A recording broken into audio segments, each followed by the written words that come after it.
আমাদের কমিউনিটির মূল সমস্যা রাজনীতি।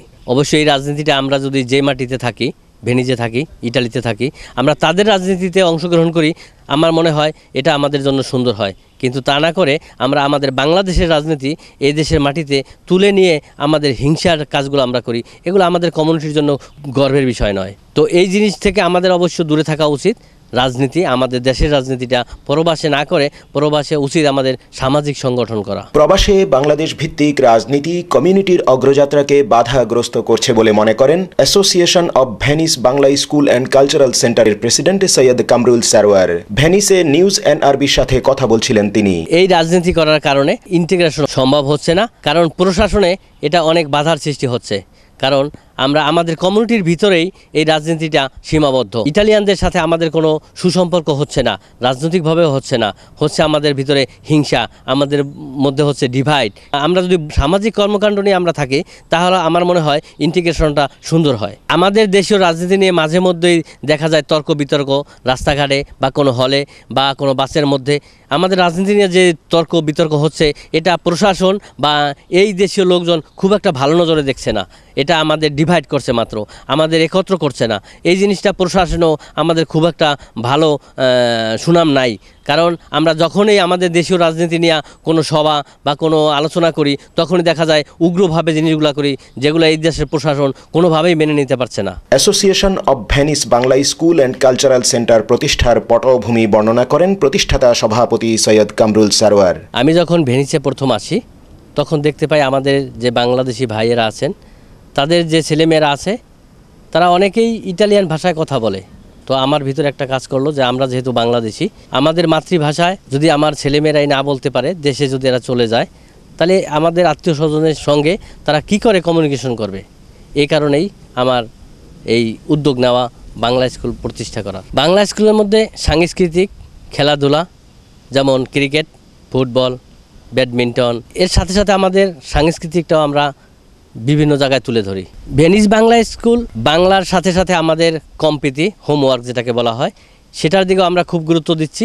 এই কারণে যে আমাদের পরবর্তী জেনারেশন যাতে সুশিক্ষায় শিক্ষিত হতে পারে। অভিভাবকের সারাটা আগের তুলনায় একটু বেশি, কারণ তারা বুঝতে পেরেছে যে আমাদের ছেলেমেয়েরা যারা ইটালিতে জন্মগ্রহণ করছেন, তাদেরকে বাংলা ভাষা না শিক্ষা দিলে আমাদের দেশে আমাদের যারা আত্মীয় স্বজন আছেন দেশে, তাদের সাথে সম্পর্ক রাখতে হলে আমাদের ভাষাটা খুবই গুরুত্বপূর্ণ। ভেনিস বাংলা স্কুলের পক্ষ থেকে আমরা বয়োজ্যেষ্ঠদের জন্য সেপ্টেম্বর থেকে ইটালিয়ান ভাষা শিক্ষার কোর্স শুরু করতে যাচ্ছি। ইটালিয়ান ভাষা যতদিন পর্যন্ত আমরা সুন্দরভাবে বলতে না পারবো, লিখতে না পারবো, ততদিন পর্যন্ত ইন্টিগ্রেশন সম্ভব না। ভেনিস প্রশাসন আমাদের এই সামাজিক কর্মকাণ্ড, বাংলাদেশের এই ভেনিস বাংলা স্কুলের কর্মকাণ্ড খুব সুন্দরভাবে তারা গ্রহণ করেছে। আমাদের কর্মকাণ্ড তারা অত্যন্তই খুশি এবং সার্বিক সহযোগিতার জন্য তারা সর্বদাই আমাদের পাশে থাকেন। ইন্টিগ্রেশন ইস্যুতে কাজ করছেন সৈয়দ কামরুল সারোয়ার। সঙ্গত কারণেই প্রশাসনের সাথে তাঁর রয়েছে বিশেষ সম্পর্ক। ব্যক্তিগতভাবে প্রশাসনের সাথে খুব সুন্দর সম্পর্ক। পুলিশ, ক্যারাবিনারি, সিভিল সেকশন বা আপনার কমিউনির সাইড বলেন, প্রত্যেকটা সেকশনের সাথে আমার ব্যক্তিগতভাবেও সুন্দর সুসম্পর্ক। ভেনিসে নির্মিত হতে যাচ্ছে স্থায়ী শহীদ মিনার। 21শে ফেব্রুয়ারি আন্তর্জাতিক মাতৃভাষা দিবস। এই দিবসে আমরা আমাদের শহীদদের স্মরণে যে শহীদ মিনার করার জন্য ভেনিস প্রশাসনের কাছে যে আমাদের আবেদন, এটা 3 বছর আগে এটা পাস হয়েছে, তাদের পারমিশন পেয়েছি। এখন কোন পার্কে আমরা এই শহীদ মিনার করব, এই জিনিসটা নিয়েই তাদের সাথে এখন ডিসকাস করা।